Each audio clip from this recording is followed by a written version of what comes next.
class. Today we're going to be looking at the longevity blueprint review. So you can use all of your notes. You can use your the annotated article that we did, but we're going to review the longevity because later you're going to be doing your SMART goal. So I want you to really pay attention to the PowerPoint and answer the questions on each slide. You can pause at any time of the slide, and you can add in any comments that you might have down below in the comment section. So this is my first video doing this, so I'm hoping that it works out really well, and I hope you guys are healthy and happy so far. Make sure that you keep yourself mentally healthy by maybe picking up a hobby. I know that you all are pretty much stir crazy. I am too. So with that said, let's continue with the PowerPoint. So let's start off longevity blueprint review. So let's start off first with explaining what longevity means to you. So what does it mean to be in this area? What does longevity mean to you? Go ahead and write that down in your journal. I hope you guys have your journals open so that you can answer these questions. Second, I want you to tell me an age that you consider to be old and why. So, what age, just write me a number. Give me a number of what you think is old. Is it your grandparents' age? Is it your parents' age? Why do you think that age is old? Third, describe your vision of what it means to be old. What does it look like? What does it feel like? Is it dementia? Is it losing your mind? Is it losing your body? Is it, a vegetable? Describe your vision of what it means to be old. Fourth, I want you to identify 5 healthy habits that you have learned about to increase longevity. So I want you to look back at your notes, look at that annotated article, look at the PowerPoints and all that I have posted, and identify 5 healthy habits that you have learned about to increase longevity, to live a healthy, long life. And then describe your ideal health, physically, mentally, socially, and emotionally. What is your ideal health right now? Are you physically fit, or do you need to gain muscle mass? Are you mentally fit? Are you doing puzzles? Are you doing games? Are you mentally, setting yourself up? Socially, are you getting together with friends? Are you, meeting up with friends and talking to them? And then emotionally, how are you dealing with your emotional health? And then lastly, how do you come to the end? Now, I want you to think about this. This is really important. This is like a scenario. So I want you to think of this scenario.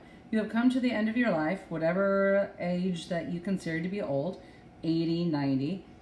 For me, that's what I think is old. And what did you accomplish? And I want you to think about the future.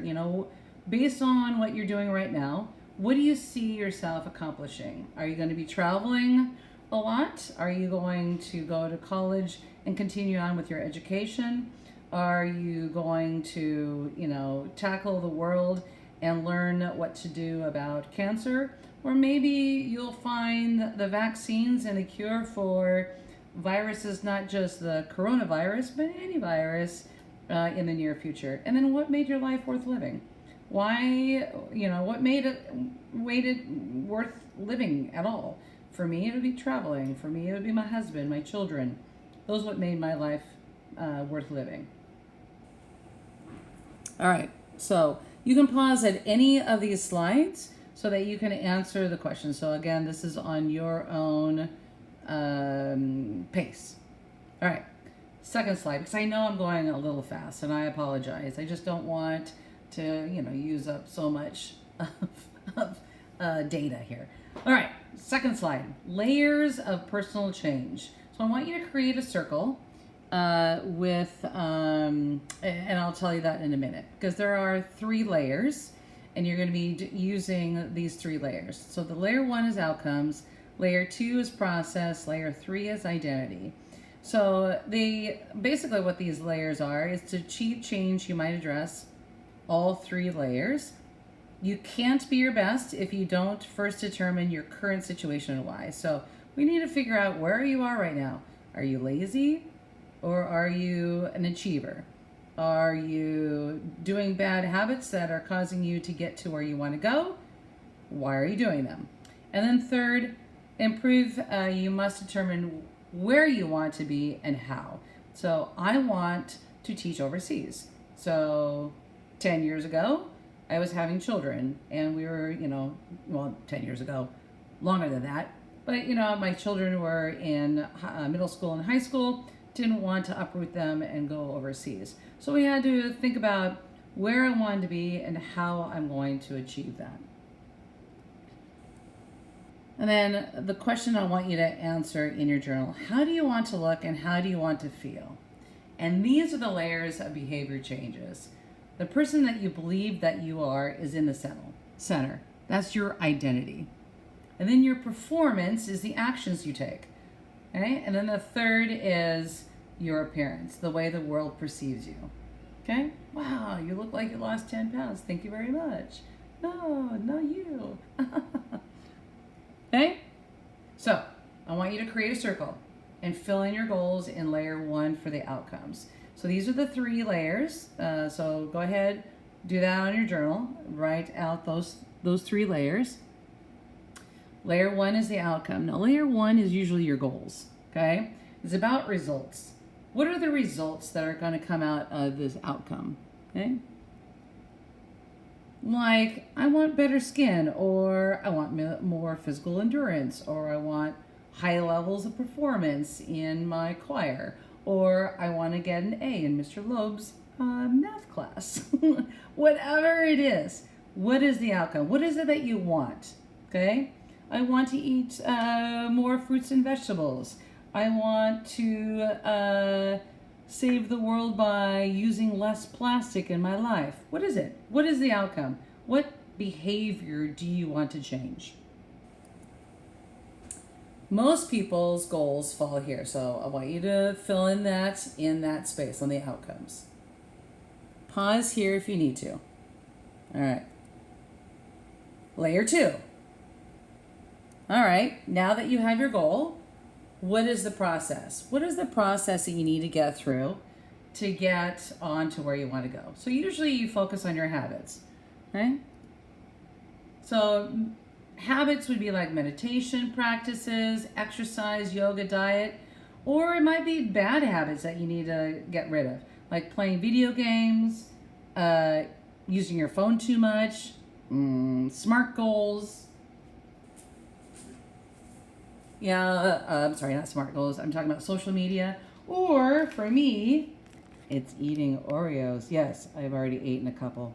Bad. Dark and white chocolate. Okay? So that might be a goal that I want to focus on. Okay? That's the process. What is the process that you're going to get through? And then create or learn your habits fall here. So I want you to answer this on your journal. Write down your current lifestyle habits. Notice the healthy and unhealthy habits. So you could do like a T-chart if you'd like. What are the healthy habits that you do? I sleep 8 hours every night. Okay? What are the unhealthy habits? I eat Oreos every night. Whenever it is, that is the unhealthy habit. So I would probably make a T-chart to make it a little bit easier. Again, pause it after each slide to make it a little bit easier.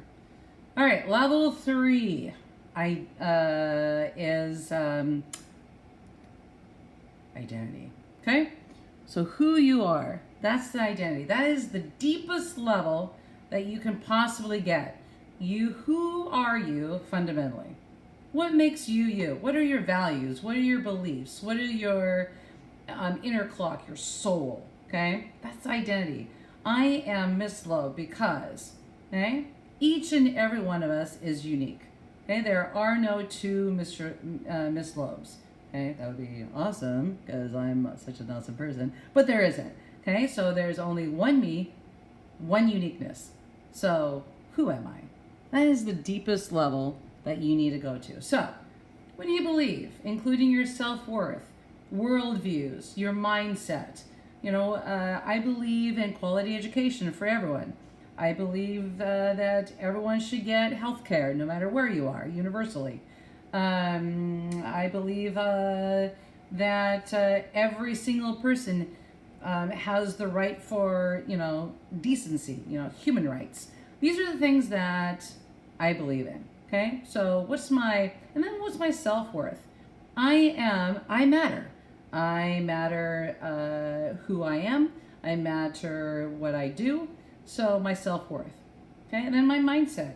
How, the things that I stand for. Do I stand or do I just let it go by? Do I vote for my conscience or do I, be educated and let others be educated with that? Okay? This is a deep one. This is where your biases and your beliefs and your assumptions come in. Okay, we all are, have these views based on experience and our environment, and we have biases, whether they're good or bad, and we have beliefs that are also good or bad, and we need to really look at that and identify who we are. Things we think and feel are usually in this centerpiece. So things we think and feel. And things that govern us the most. So what holds us to us? Is it our religious faith? Is it our belief in worldviews? Is it belief of other people? What is the things that govern us the most? Some people say it's the family that governs us the most. Some people say it's friends. Some people say it's a divine power, whoever or whatever you believe. These are the things that govern us the most. And then most entrenched and require commitment to change. So this is where you're like, all right, I got to change my habits. I need to change how I think, how I believe. And this is not an easy task. So I want you to really think about doing this one. So write down how you see yourself in terms of your health. How do you want to be? Are your habits creating that reality? And if not, why are you doing it? Okay? I want you to think about that. Okay? And think about your health physically, mentally, and socially. Because when you believe in something with all your heart and soul, you do bring it to life. Okay? Case in point, I'm here teaching in China. Who knew that I was going to be here? I'm pretty sure I have friends that thought, there's no way that you're going to be teaching in China. But here I am. Here I am with my husband doing something with all of our hearts and souls. And we brought it to life. We brought it here. And I've met wonderful people. You, of course, all of you included. Students, absolutely. Okay? So, my question to you, are you a master or are you a dabbler? I want you to think about that. What is your biggest area of growth and strength, and explain. So a dabbler is usually someone that just average, just goes with the flow, occasionally engaged in something. Partial effort, not much, just doing it because it's a grade. Doesn't know why they're doing it. Why are you doing this? I don't know. And then they don't know how. How are you going to accomplish this? I don't know. I want to be a basketball player. Great. How are you going to get there? I don't know.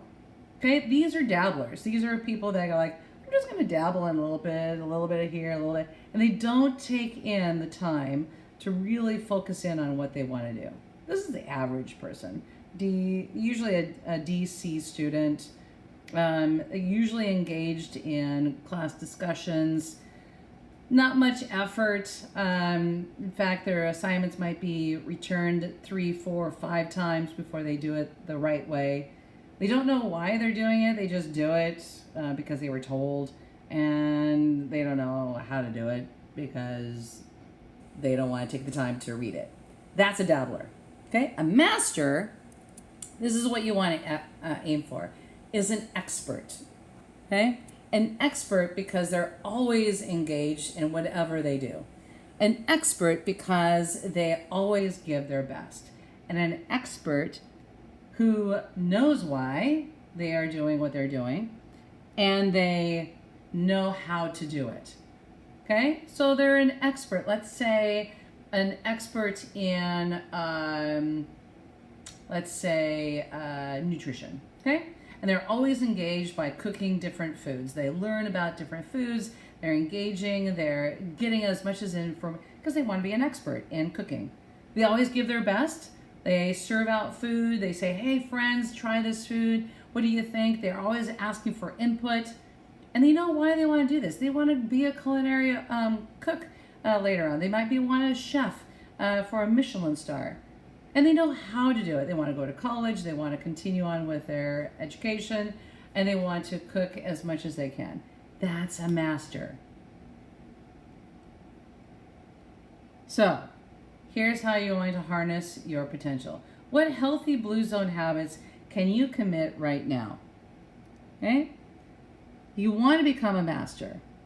So you need to discover your passion. You need to determine your why. You need to set intentions. And you need to set a deadline. All of these commits to action. And you want to do it daily. This is going to be your SMART goal for the semester. Right now, I want you just to focus in on this. Later, probably 2 weeks from now, we'll look at your SMART goal for the semester. What healthy Blue Zone habits can you commit to right now and hold on to it and do it daily for the semester? That is it for today.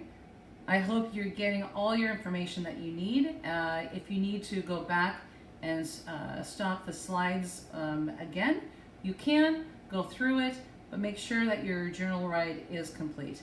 Post it on your Seesaw folder so I can see what you got from it, and we'll move from there.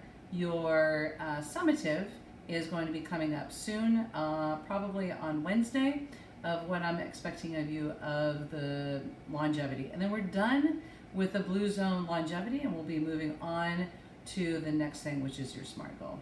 Until next time, peace out and be healthy in all aspects of health. Bye.